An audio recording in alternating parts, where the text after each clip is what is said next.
Welcome to Yahoo Finance Presents. I'm Jennifer Schonberger. Joining me now is the former head of the CFTC, Chris Giancarlo. He was responsible for putting together crypto derivatives as well as futures on derivative exchanges. He's got a new book coming out October 26th called Crypto Dad: The Fight for the Future of Money. Chris, welcome to the program. Thanks so much for joining me. Jennifer, it's great to be with you. Thank you for doing this. What do you think are the biggest issues facing crypto right now? Well, it's actually the same issue that's been facing it for a while. Is what is the right regulatory envelope for it to fit into, and what is the American public policy with regard to crypto, and then what's the best way to realize those public policy goals in the crypto landscape?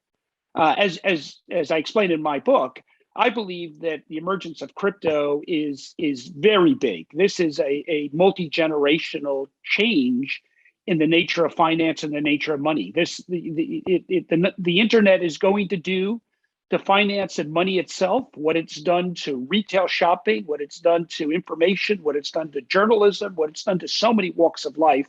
And now it's said that amazing multi-generational, century-long evolution called the internet is doing its magic to finance.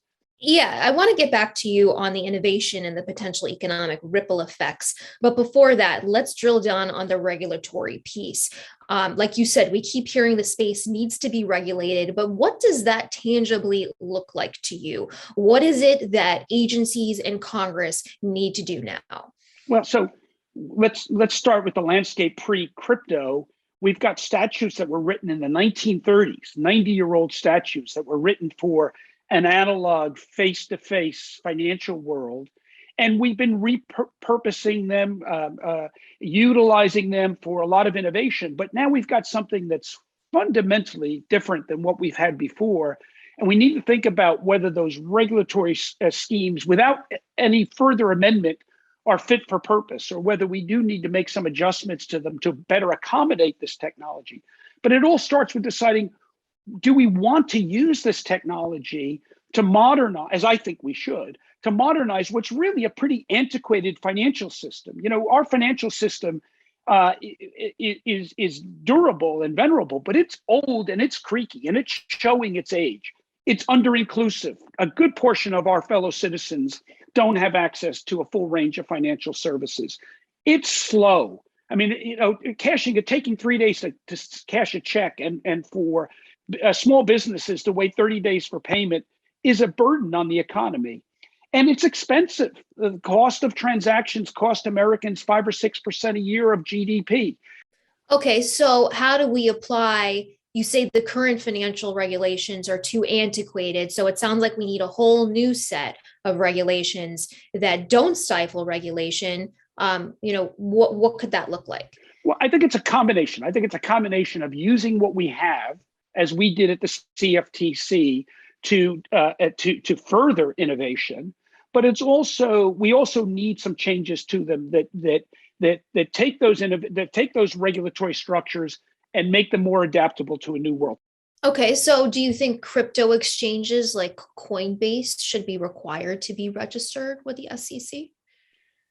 So we have long had a regulatory structure for exchanges to be regulated with, if they're commodities exchanges, doing derivatives on commodities to be regulated with the CFTC, for securities exchanges to be regulated with the SEC. That's our current structure. What we don't have is a regulatory mandate for what's called spot, physical delivery exchanges of non-securities crypto, which is basically Bitcoin and Ethereum.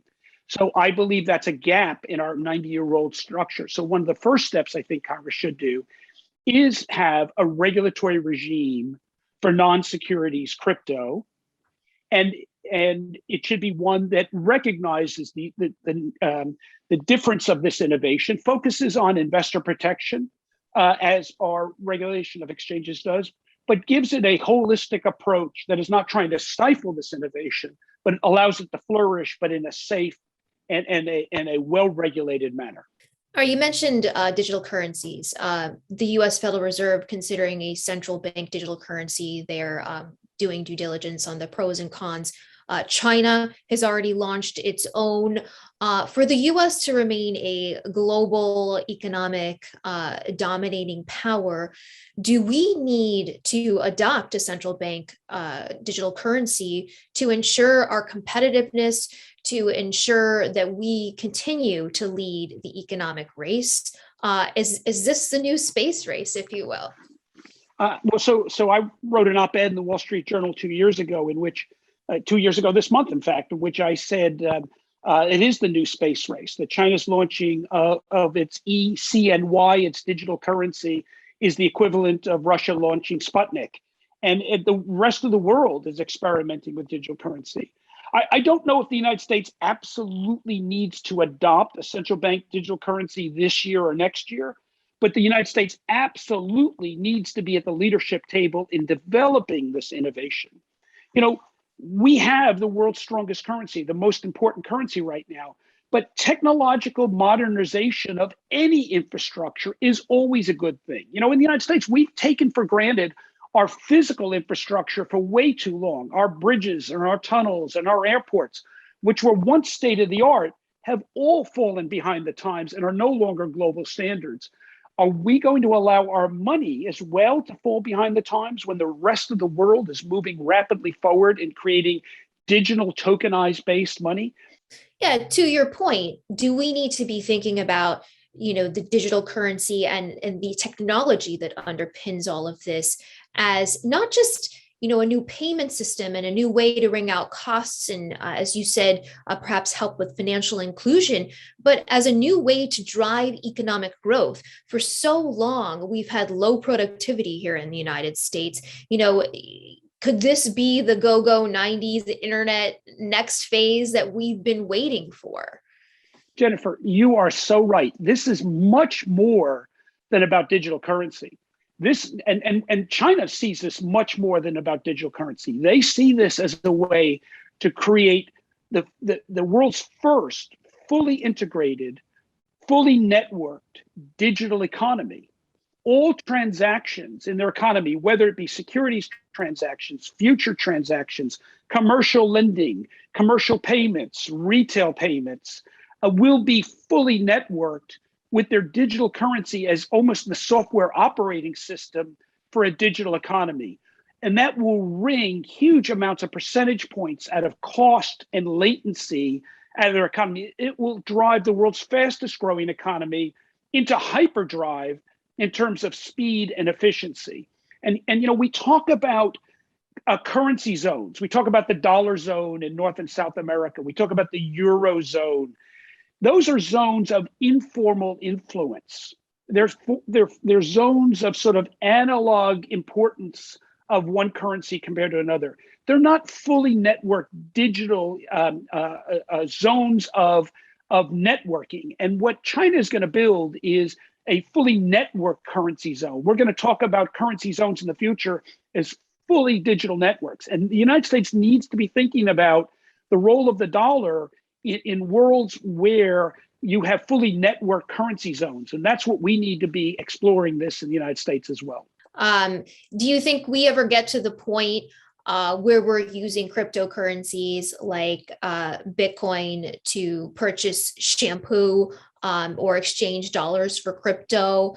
The co-founder of Coinbase says that at some point in the future, kids are not going to have bank accounts anymore. They're just going to have digital wallets. Certainly, you saw El Salvador adopt Bitcoin as its legal tender. Do we ever see anything as pervasive as that in the United States, whether it is Bitcoin or something else, or maybe it's the form of the digital dollar, central bank digital currency? Yeah, so I'm a big believer in Bitcoin, perhaps not so much as a retail payment for its a potential as a retail payment system, but for maybe its potential to be the digital equivalent of gold, a hedge against a decline in value of sovereign money through inflation and profligacy by nation states. So I think of Bitcoin in that area. I think that nation states are going to move forward, including the United States, with creating sovereign digital currency. And I think because that will be useful in paying taxes and other government obligations, it will be the dominant form of payment systems in most economies. However, as I say in my book, I think money is just as it's said that war is too important to be left to generals. I think that money is too important to be left to central bankers. I think society has a big role to play in what digital money looks like, including in the absolutely critical area of privacy and censorship resistance. If governments use digital money to both invade people's privacy and to censor their transactions, then people will go to other forms of non-sovereign money. And in fact, if governments are profligate in their issuance of digital currency, then it'll only make Bitcoin stronger, as in a sense the same relationship that physical gold has to fiat money. I think you could see Bitcoin having to sovereign money issued by governments. You say that financial market infrastructure for payment systems is archaic. It's not well prepared to weather this next wave of financial innovation unless it's also modernized. But what's the risk that crypto, even with its innovation that could fill the gaps, on the flip side, could lead to a financial crisis without proper oversight because it's still very much in the shadow banking system? Yeah, so I don't think it's either or, right? When the first wave of the internet came along, we didn't put up resistance to it. We harnessed it. What we've got to do is harness this innovation with thoughtful regulation. Remember, I am a former senior regulator. I believe in regulation. We've got to get regulation, but we've got to get it right. Chris, thank you so much for your insight. Hope to talk to you again soon.